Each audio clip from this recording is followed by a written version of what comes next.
A lot of professionals play golf for a living. For me, having spent time around you, you've always come across as a student of the game. Now, it's been a few days now, so when the emotions have sort of subsided, how do you reflect on what you've achieved?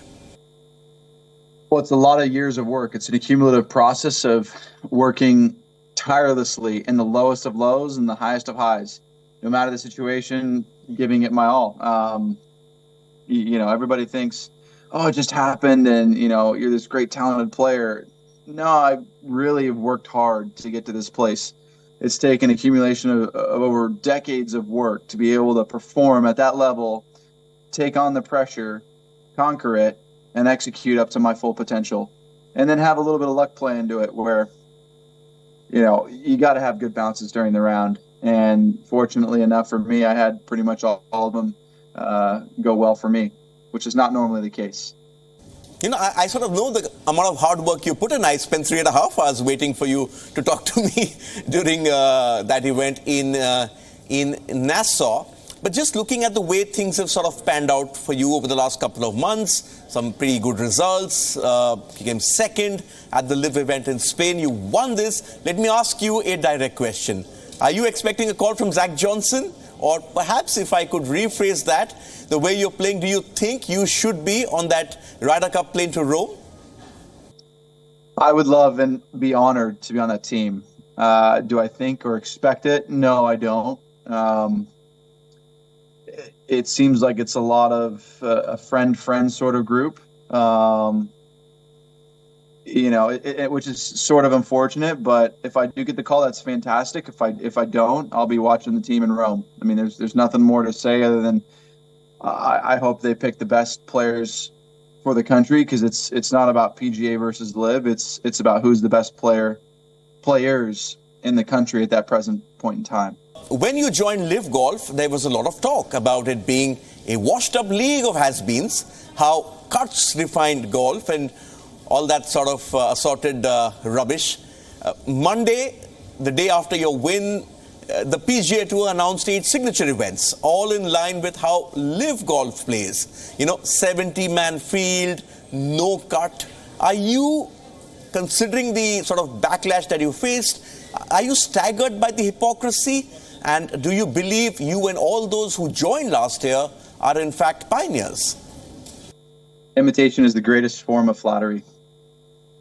I mean, it's the truth. I mean, the PGA Tour, although they're working it out, we're trying to figure it out, and they're trying to figure it out. I have no say in it, but it's frustrating that the top officials didn't engage with the PIF earlier on and LIV earlier on. It would have made things a lot easier, and us players that all went to LIV continue to talk to top officials from the PGA Tour, and they unfortunately never listened to us. And it's unfortunate, but it is the state of the game as of right now, and I believe certainly in the future it will get figured out. It's just one of those things that sometimes people make mistakes. Just taking this forward, we don't know how that's going to pan out, but you're a captain. You captain a franchise. You have a stake in the product. How do you see this entire dispute being resolved? Because at the moment, we've got a framework agreement and the litigation has been sort of withdrawn. Well, I think, again, there's going to be most likely a qualification process through LIV to get into the majors. From the points standings or whatnot at the end of the year, there'll be like a certain amount of players that get into the majors, I believe. I think that we'll be able to play on the PGA Tour if we choose to for a certain amount of events. I think that you'll see PGA Tour players being able to be a part of a few teams as well, some capacity.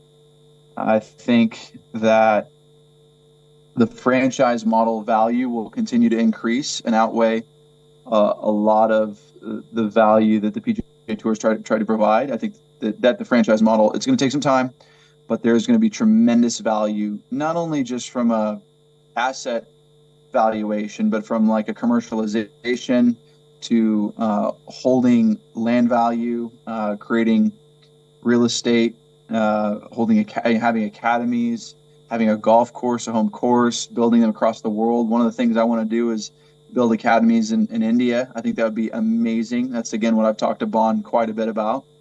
And I think that it would benefit tremendously from having proper, I guess you could say, relationships all across the world, and having golf be the facilitator of that.